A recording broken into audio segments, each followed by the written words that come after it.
covering the community, events, and people of Georgia, Carolina. This is the Means Report. Here is Brad Means. Hello, everybody, and welcome to the Means Report. We appreciate you being here, and we're grateful that you're spending part of your Sunday with us. And happy Mother's Day to everybody out there. We appreciate you all most of all.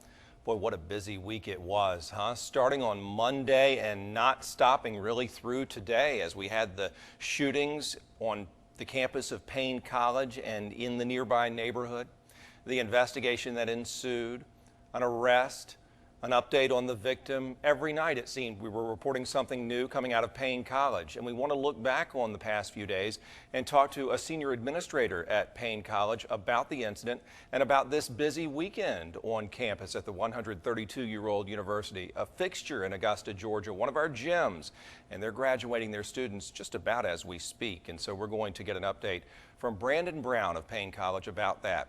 And then right after Mr. Brown's visit, we're going to welcome for the first time since he took office as the top law enforcer in Richmond County Sheriff Richard Roundtree, our special guest, to talk about his agency's role in the Paine investigation and to give us all sorts of updates on what the sheriff's office is doing to keep us safe and secure in general.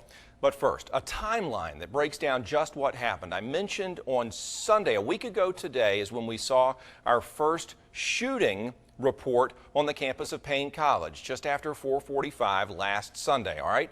And then Monday morning, the wee hours, just after midnight, a shooting at a house on nearby Laurel Street.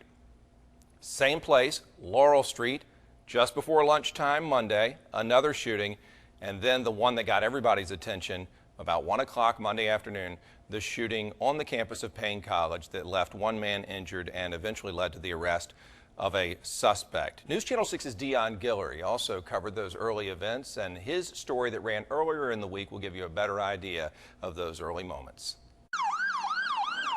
Chaos on campus Monday afternoon, a shooting at Paine College. The campus immediately put on lockdown. Students taken from various buildings, all of them put up in the Hill complex as investigators searched the campus for the suspected shooter. Angelita Meadows, worried about her brother who was still on campus, spoke exclusively with me during our live coverage. Well, I called him, I asked him was he all right. He told me that he was a little scared. Her brother Alan, locked in a room with several other students as investigators continue to comb the campus for clues. Deputies say the shooting happened on the third floor of Haygood Hall, the same building where Meadows' brother was. They said the shooter was either on the same floor or on the floor beneath them.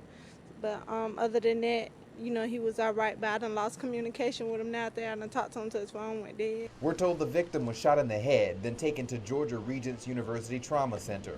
About 2 hours later, a break in the case. The Richmond County Sheriff's Office did, in fact, take one person into custody. He's going to be a person of interest. That man, 21 years old and now a suspect, found in one of the dorms, all playing out while Angelita Meadows waits to hear from her brother. Just really worried.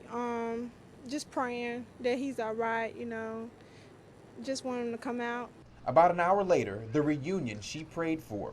The lockdown slowly lifted and her brother safe and sound. We were scared, even the teacher was scared because she was an older woman. And at that time, they said the shooter was still loose. Hugs all around after a day like no other. I hope my mom cooked. But I just appreciate their support and their love and their care. And thankful for sure that the student population at Paine College is okay in the aftermath of those shootings. Brandon Brown is no stranger to the Means Report. He's been with us before to talk about Paine College, all under happier circumstances. Brandon Brown is the Senior Vice President for Institutional Advancement at Paine, and thank you so much for coming back. All right, thank you for having, and thanks to WJBF News 6 and for all that you do for the community to inform everyone of what's going on. Well, it's our pleasure, and let me just start with the victim, Jawan Baker. We record this broadcast on Thursday, so as of today, Thursday, do you have any updates on how he's doing? I hope he's recovering well. Still under the watchful eye of the physicians, and they continue to monitor his condition. They do feel that he's going to make a full recovery.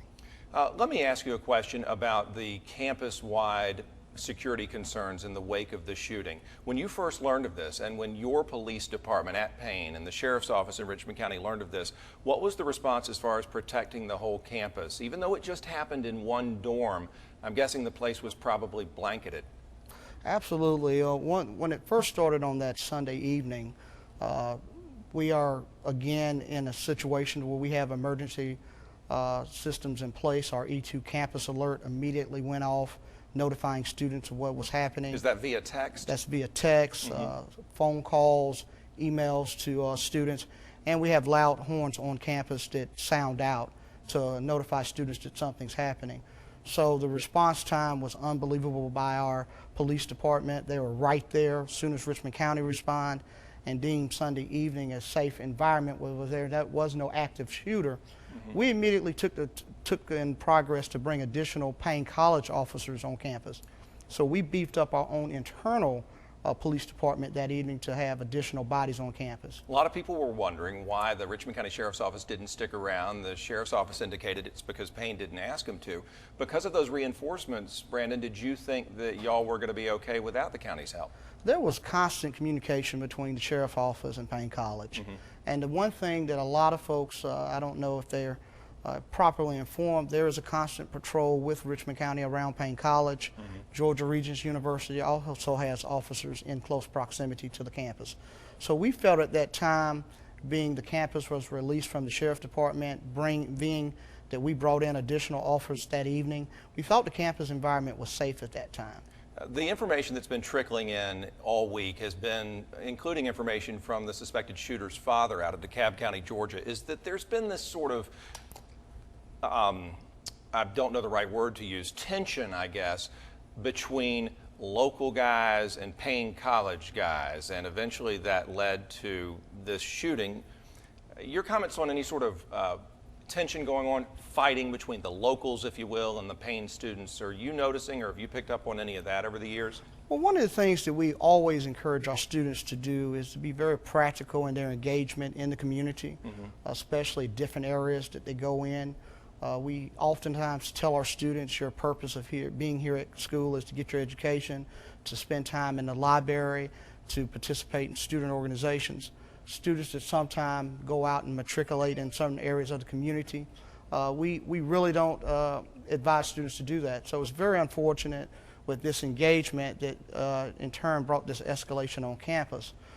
We do have full service student services with organizations. It's just unfortunate these students didn't engage in the type of behavior we traditionally look at Paine College students to do so. Where do we stand now as far as the two students are concerned? Obviously, we hope that the victim makes a full recovery and that everything is okay in his life, but has the suspect, any action been taken from an academic standpoint or a student standing standpoint about him? Well, the suspect violated many policies in the college. He number one, discharged a firearm on campus. He was saw by eyewitnesses, so he is no longer a student at Paine College. What happened with the prayer vigil? We were going to go cover it. I think the shooting was on Monday. I think Tuesday at noon there was going to be a prayer vigil in the Gilbert Lambeth Chapel. Got canceled. Why? Well, that's a very good question. We met with the sheriff's office early that morning. The sheriff articulated to us his concerns via that there was an additional shooter possible still out there, and that we had some students that they felt their life was in danger. So we immediately took precautions to make sure that all the students were protected, and we thought that it would be more appropriate not to have any event that would open up or expose students to a potential shooter. All right, you mentioned the suspect. He's been kicked out of school. Any action taken regarding other students? Anybody else been removed from campus? Well, we had about 7 students that were some real concern about. And in that, anytime you're in an environment and we are entrusted with the lives of young students, we would have to do everything possible to protect everyone. So we saw it best to send those students home. Those students are now back to their hometowns, and we will be sending them additional information here in the near future. And so do we think this was a drug deal? You think that it was a shooting over a drug deal gone bad? Is that information still standing? Based on what the sheriff's office is telling us, it looks as if that was a drug deal gone bad, which escalated. And do you think those kids who you sent home think they'll get to come back, or they're probably gone too? Well, we're gonna go through our internal process, but at this time, I don't believe they'll be returning to the college. All right, now Brandon Brown, Senior Vice President of Institutional Advancement at Paine College, you said earlier in the week on the news that people wondered how could this kid get into college, this suspect, Xavier Cooper. And you said that on his application process, he checked no when it said, do you have a criminal record? Do you have a felony record or what have you? Is that enough of a security measure? Surely in this day and age, there's some sort of computer system we can run these kids' social security numbers through when they apply to Paine and find out if they have a record or not. Well, you're absolutely right. We typically follow the standard practices within colleges and universities as we're required to. Typically when we have applications and we look and examine the application, if it's checked no, then if there is nothing in social media, we don't dig any deeper. However, with this incident, we are going to be reviewing our processes, and we're going to further strengthen our ability when we disseminate who should be a Paine College student, and if they have met all the criteria we expect for them to come to the institution. You talking about background checks on every kid who fills out an application, or what sort of measures are we talking about to make it tougher than check yes or no, and we checked Facebook? Yeah, there are different databases that we're going to be utilizing. We're going to really scrutinize transcripts. We're going to look at letters of recommendation. And as we see fit, there is a system that I think that we're going to model after another institution of similar size that does a good job in screening. We feel like we do a good job in screening. It's that 1% of students that cause events like this that put us in this unfortunate situation, but we think that we're going to continue our efforts and we're going to look at what we can do better to ensure better students and students not like this at Paine College. I got to ask you two quick questions before I let you go, and I knew our time would fly by. That upsets me. I wish we had longer. The first one is just to ask on behalf of my brothers and sisters in the media. There was some belief that throughout the week that we were sort of turned away or not welcome at Paine College, or that the students were told not to speak to us. Your response to that? We always have our students, we want our students to engage with media. Part of Paine's DNA is social justice, being engaged.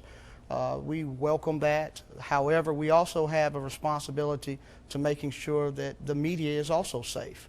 And when you have pending threats, you want to make sure the environments are conducive for everyone. So that type of engagement we saw was best to make sure students try to remain inside as they maneuver through the campus. But we have had made numerous opportunities for media to speak with students on campus. Final question, graduation this weekend, how's it going? I know y'all did your best to pull it off without a hitch. Are you excited? And again, this is Thursday when we record. Are you anticipating a smooth, pretty normal graduation? We think so. We're very excited that there's going to be a lot of mothers with smiles on their face during this special day. A lot of our students have started returning those beautiful smiles, and they're excited about their futures. We're excited for them, and we think that the rest of this weekend is going to play out very well for Paine College and the Augusta community. Well, I hope so, and I appreciate your time. I know it's been a crazy week, and you know, Brandon Brown's right. The last thing I want to do during this segment is impugn the integrity of Paine College. It is an institution in this town, and something bad did happen at it this past week, but I appreciate you updating us on how you're working through it.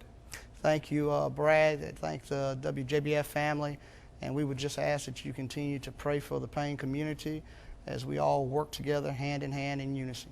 Absolutely. Brandon Brown, Senior Vice President, Institutional Advancement at Paine College. When we come back, the Sheriff of Richmond County, Georgia, talks about his role in the investigation and what we can expect from his agency going forward. Sheriff Richard Roundtree, when the Means Report continues.